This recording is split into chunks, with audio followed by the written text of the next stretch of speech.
কৈলাসের নিস্তব্ধ পর্বতে ধ্যানমগ্ন মহাদেব। সামনে বসে আছেন তার পরম ভক্ত নন্দী। যখন অধর্ম বেড়ে যায় তখন জেগে ওঠেন মহাকাল। মহাদেবের তাণ্ডবে কেঁপে ওঠে সমগ্র সৃষ্টি, আর তার সঙ্গে গর্জন করে নন্দী।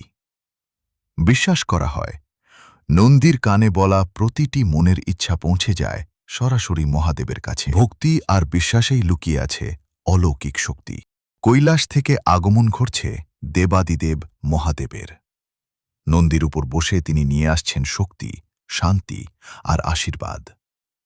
ঘণ্টার ধ্বনি, ধূপের সুবাস আর ভক্তির সুরে মুখরিত শিব মন্দির। মহাদেবের আশীর্বাদে ভরে উঠুক সকলের জীবন। নীল আভায় জেগে উঠেছেন মহাদেব। তার পাশে দাঁড়িয়ে মহাশক্তিশালী নন্দী। দেবীয় শক্তিতে আলোকিত পুরো বিশ্ব। চাঁদের আলোয় ধ্যানমগ্ন মহাদেব, নীরবে পাহারা দিচ্ছে নন্দী। এই দৃশ্য শুধু চোখে নয়,